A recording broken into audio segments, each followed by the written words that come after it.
the two business models of states in the future will be, I think, rather than coercive, will be subscription and inflation. Subscription we just described. Inflation, the idea is this. Bitcoin is short-term volatile, but shows immense long-term appreciation. The US dollar is actually the opposite. It is short-term, relatively stable. Forget about inflation for now. I'll come back to that. It is short-term, relatively stable, but over the long term, you can see it has had a huge drop in purchasing power. Now, right now, this is talked about in a moral way, and I understand why, because essentially the, quote, fiat engineers don't really acknowledge this as a trade-off or even recognize it as such. It gets back to this thing of like the religious taboo. But if you think about it from an engineering mindset, most people hold a portfolio. They don't hold 100% BTC and 100%, well, some people hold 100% USD, but you don't usually hold 100% BTC. You hold some BTC and some USD. Why? Because some of this is like stable on a daily basis and the rest is appreciating over time, right? Okay. Now, here's the concept. What if those are just opposite engineering trade-offs? That is to say, the long-term depreciation of fiat provides effectively the funds to stabilize it in the short term. Okay. And just to think about that from an equation standpoint, if you were to, do you know what like an order book is? Probably not what I have in my imagination. So why don't you tell me? Okay. So this was something actually, which I didn't know before I got into cryptocurrency. And I think the number of people who know what this is probably increased by 100 or 1,000x over the last 10 years. And it's very important because it describes what how supply and demand and prices really interact. Like prices don't come from storks. They come from this. And where does it come from? Okay, so let me explain. Then I'll come all the way back up. So you go to the store and you buy a gallon of milk. All right. That's going to cost you, I don't know how much it is today. Let's say it's $5. Okay, maybe $10 with all the inflation, but all right, $5. So fine, you're a price taker. Okay. If instead you go to the store and you say, I want all your milk, I want 200 individual 1 gallon bottles, I'll pay $5 per, you can do that.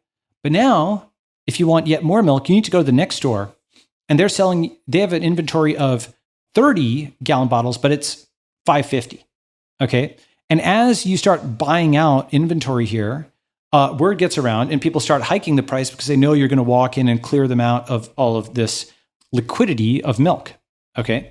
And that is the difference between, having like a small enough demand that you don't really affect the price and having a large enough demand that you actually move the market. And one way of thinking about it is these are like bids that are placed on either side. Okay. One store has placed a sell order of 200 gallons of milk at $5. And the next store has placed a sell order of 30 gallons of milk at $5.50. Okay. And all of these add up to be all of what is for sale. And, there might be like a ton, there might be thousands of gallons. If somebody really wants to pay like $20 a gallon, there's like thousands of gallons that become profitable to produce at that level, right? At that price. Okay.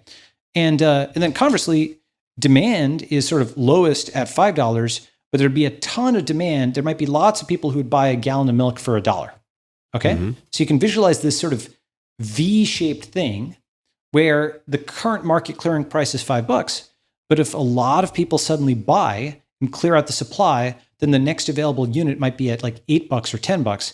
And conversely, if there's a huge amount of supply and there isn't demand, the market clearing price drops from like $5 to like $4 or $3. Okay, with me so far? I am.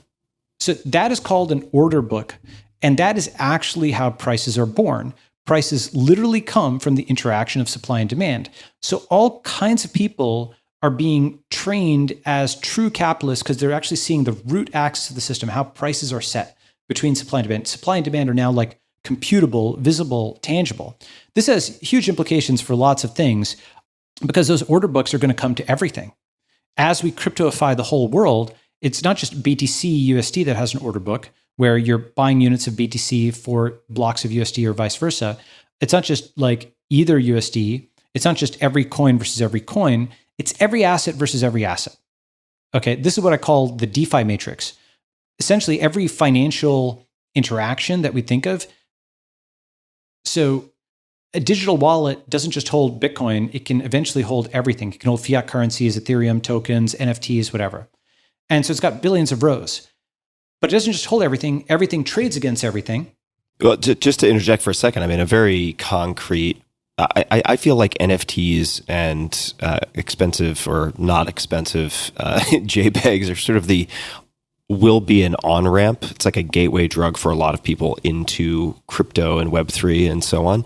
And you can see, just for people who want to look for articles on this, and certainly you can see it yourself, but if you compare traditional art to, say, OpenSea and collectibles or NFT artwork on OpenSea, price discovery and the sort of transparency of order book that you're talking about is right there. And then there are analytics being built on top of these marketplaces. I want to give one example of what's already happening for folks.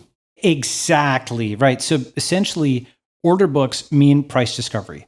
All kinds of things suddenly become liquid and priceable, things we could never price before, like a minute of your time, like as a JPEG, like a byte on your hard, or a megabyte on your hard drive. All that type of stuff becomes priceable. And just to relate it, I'm going to talk about the DeFi matrix, come back up to the order book, come back up to smart fiat, then back up to subscription inflation, then back up to the rebundling after the American anarchy. Okay, so right. What is a DeFi matrix? Digital wallets mean you can hold every asset in your computer, not just Bitcoin, not just Ethereum, but fiat currencies like CBDCs when central bank digital currencies come out. Every stock, every bond, every NFT, every video game potion. You have a billion items in your digital wallet. Those billion items, you don't just hold them, you trade them against the billion items. You have this gigantic table. And every existing exchange today, a crypto exchange, a stock exchange, a foreign exchange, foreign currency exchange, all of them can be considered sub-matrices of these, like a crypto exchange is fiat currencies and cryptocurrencies versus each other. A stock exchange is stocks and fiat currencies.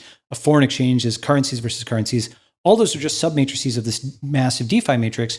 And some of them are actually exchanges, and some of them are so-called automated market makers where, like, you've got some rare piece of art and you've got, or rather like some infrequently traded token, and you've got another infrequently traded token. This will give you some conversion between them at some price. It might be a high price, but you can go directly between them. Okay.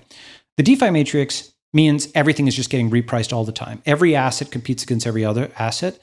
People don't understand how big a deal this is. It's kind of like... It's a huge deal. Huge deal. Yeah, even for a Luddite like me, it's a huge deal. Once you really start to look at it, it's huge, enormous. It is the internet of wealth, the internet of money.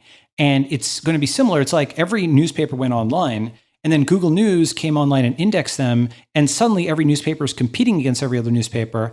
And so what that meant was that now all the ones that were just reprinting AP stories were no longer competitive. And so lots of weak newspapers that weren't adding that much value died, right? And so in the same way, when every asset is competing against every other asset, that is like extreme capitalism. Okay, there's no geographical advantage anymore. And not just competing, but also you can sort of cross-collateralize and do all sorts of not wacky, but new things that are going to upend a lot of our current thinking around how capital flows. That's right. And one of the big ones is it's actually a second attack on fiat currency. The first attack is that Bitcoin appreciates and Bitcoin can't be seized and so on, like all the stuff we know over the last 10 years. The second attack, what do they call it when you sell a company or you go IPO?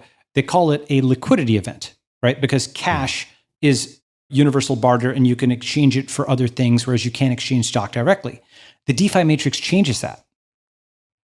Everything is always liquid all the time. So at some price, you can get a quote for something, so long as it's not like banned by the state, right? And if you can get a quote for something, do you need to actually convert it into cash? You can just do it instantaneously. You can liquidate it as necessary. And in fact, you want to hold minimum necessary cash and have everything else because cash doesn't appreciate. In fact, cash depreciates. Okay.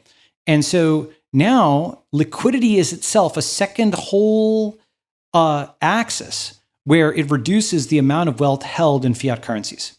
The DeFi matrix is this very, very big thing. It will be to this decade what the social graph was to the previous one.